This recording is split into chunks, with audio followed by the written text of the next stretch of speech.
Hello guys, welcome to my channel.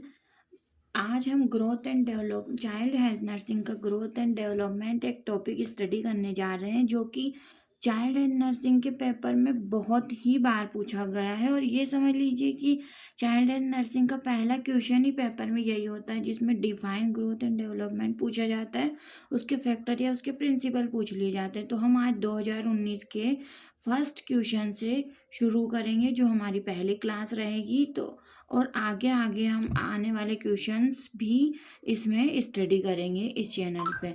तो चलो देखते हैं। Define growth is an increase in the size of the body it due to multiplication of cells. Growth क्या होता है? Increase, जो size में जो फिजिकल चेंजेस होते हैं कि इंसान की बॉडी में, उसको ग्रोथ कहा जाता है।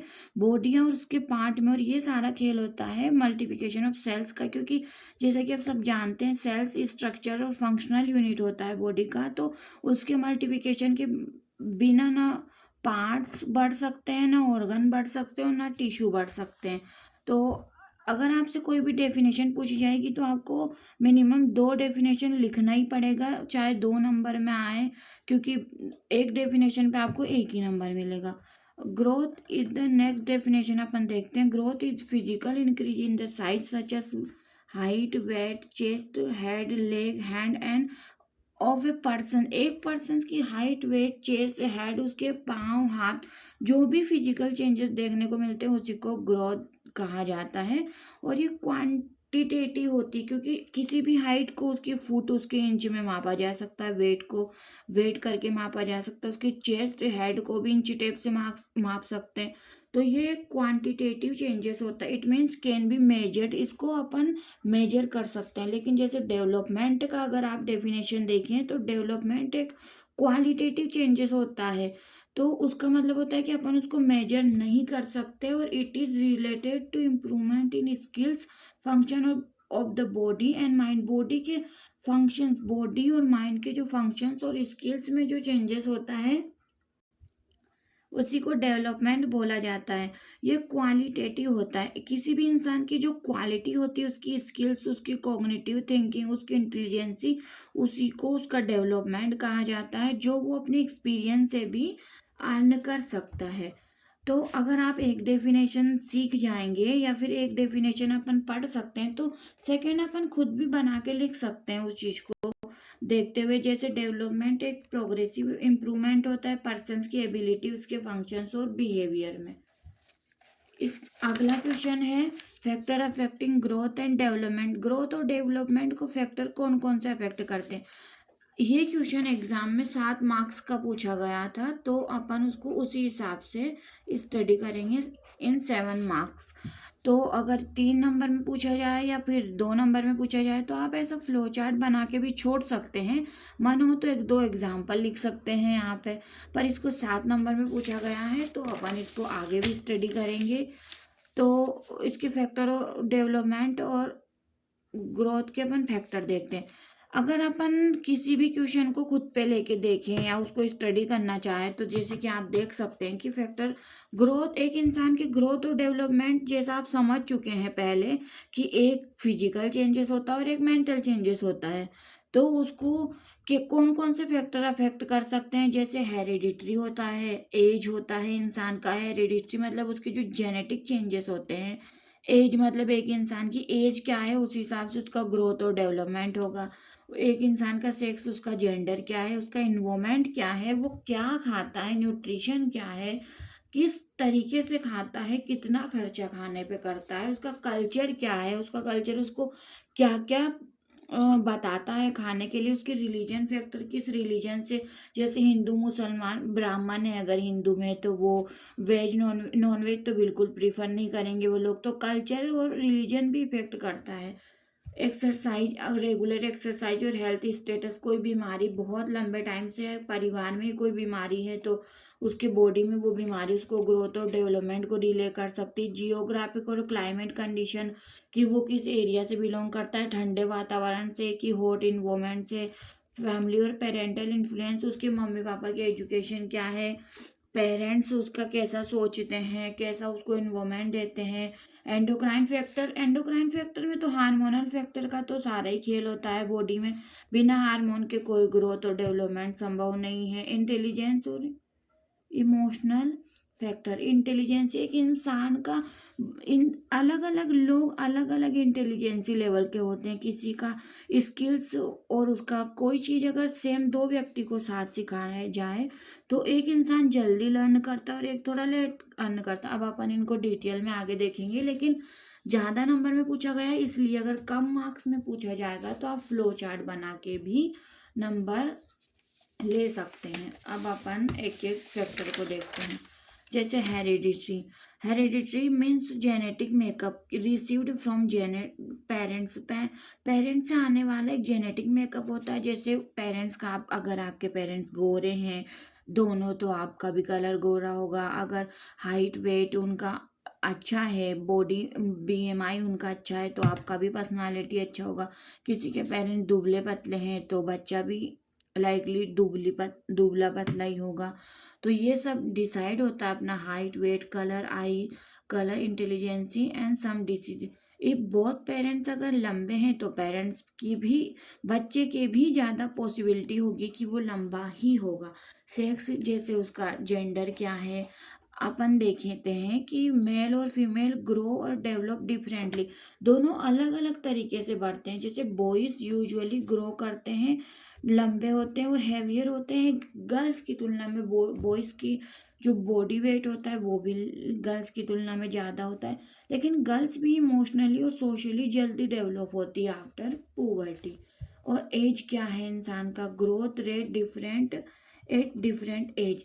जैसे इन्फेंट और एडोलेसेंट में रैपिड ग्रोथ होती है, लेकिन जो मिडिल चाइल्डहुड होते हैं उनकी, जैसे लड़कियां 15-17 साल की होने के बाद थोड़ा स्लो ग्रोथ करती है। और जो ओल्ड एज होती है उसमें तो डिक्लाइन ही हो जाती है ग्रोथ, और बॉडी फंक्शन काम करना ही बहुत कम कर देते हैं, धीरे धीरे ख़त्म भी होने लगते हैं। न्यूट्रिशन, आपका खान पीन कैसा है, nutrition is most important external factor होता है। जैसे आप अगर पर्याप्त खाना ले रहे हैं, प्रोटीन एडिक्वेट फूड लेते हैं with protein carbohydrate fat vitamin and mineral essential amount में फॉर नॉर्मल ग्रोथ, ये सब इसेंशियल जरूरी होते हैं नॉर्मल ग्रोथ, तो आपकी ग्रोथ अच्छी होगी। अगर आप सारे ही इम्पोर्टेंट फैक्टर या फिर जो बैलेंस डाइट होती है इन सबको मिला के एक बैलेंस डाइट बनती है, अगर वो आप कंज्यूम करते हैं तो वो होगा ही, ग्रोथ और डेवलपमेंट आपका बहुत आसान हो जाएगा। इन्वॉल्वमेंट इंक्लूड फिजिकल सोशल और कल्चरल सराउंडिंग की आप की सोसाइटी क्या है, लोग कैसा सोचते हैं, आप किस इन्वॉल्वमेंट में बड़े हुए हैं, आप फिजिकली आपको कैसा इन्वॉल्वमेंट मिल रहा है, कोल्ड वेदर से कि हॉट वेदर से, आपका कल्चर क्या है। जैसे हेल्दी सेफ और स्टिमुलेटिंग इन्वॉल्वमेंट बेटर ग्रोथ देता है। स्टिमुलेटिंग इन्वॉल्वमेंट मतलब आप ऐसी सोसाइटी में रहते हैं जहाँ लोग ओपन सोचते हैं, स्किल्स डेवलपमेंट में बिल्ड। अब अगर आप बोल दें कि मुझे तो कोई ऐसा कोर्स करना है, जैसे आपको ग्राफिक डिजाइनिंग का कोर्स करना, लोग बोले अरे इसमें क्या है यार, तो वो स्किल्स इंसान की उस जगह फिर स्टॉप होती है। पूर हाउसिंग पोल्यूशन, लेक ऑफ खेलने की जगह बचपन में नहीं मिली है आपको, पोल्यूशन बहुत है, हाउसिंग प्रॉब्लम है, कम जगह में ज़्यादा मकान होना का को छोटे घर होना, और तो नेगेटिवली अफेक्ट करता है वो डेवलपमेंट को। जैसे कंजेस्टेड होना घर, socio economical status, families with higher income, अगर किसी की फैमिली की हाई इनकम होगी, एजुकेशन अच्छी होगी, जैसे अपन एक हाई स्टेटस के लोगों को देखते हैं, तो जैसे आपने मुकेश अंबानी की फैमिली को ही देखा होगा, तो उनके बच्चे अदर कंट्री में पढ़े तो भाई अच्छी एजुकेशन मिलेगी ना लोगों को। जब अच्छा पैसा होगा, अच्छी एजुकेशन होगी, तो फिर उनके फैमिली तो अच्छी न्यूट्रिशन देंगे, हेल्थ केयर देंगे, अच्छी अपॉर्चुनिटी प्रोवाइड करेंगे अपने बच्चों को।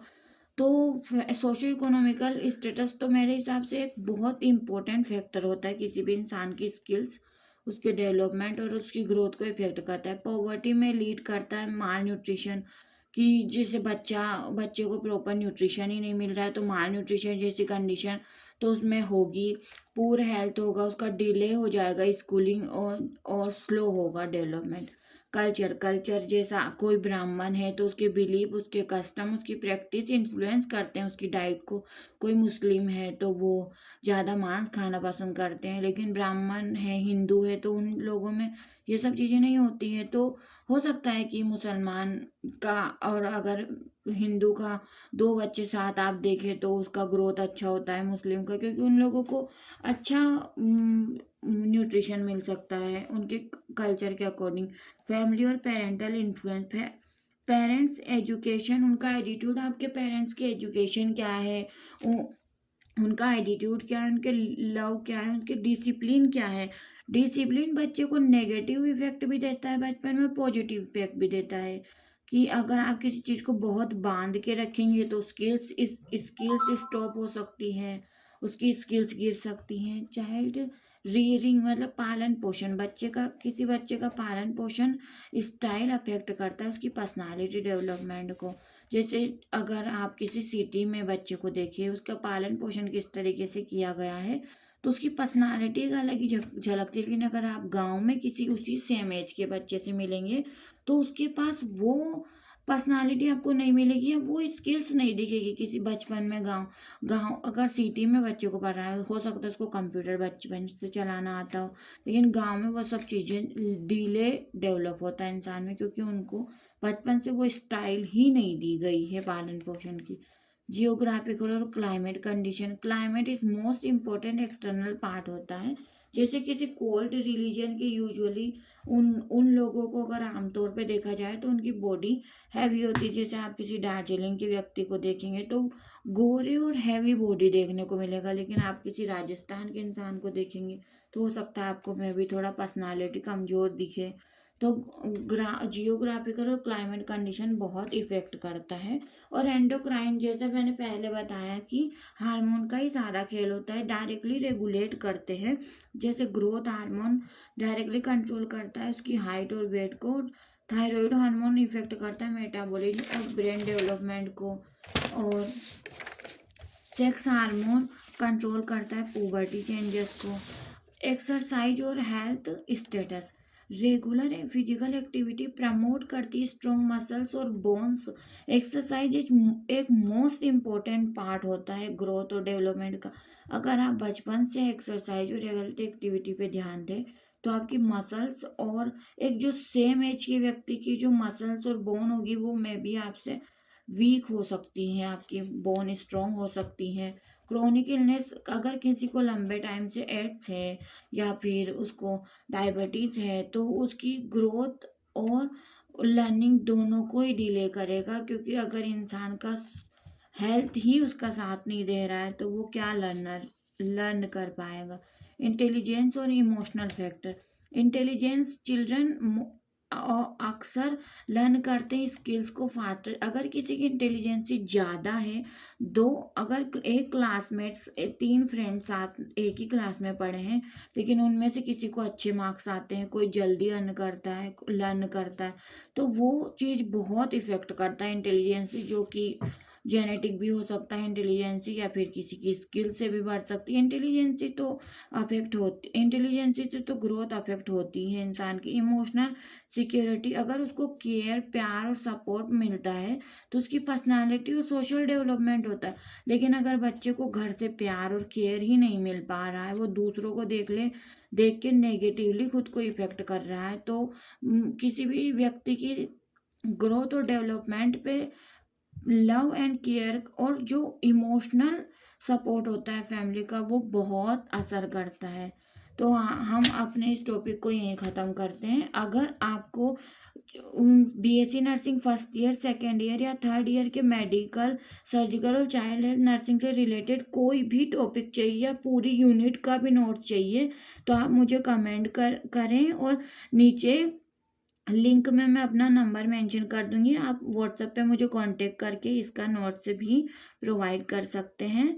और thank you for watching, please subscribe, follow and like.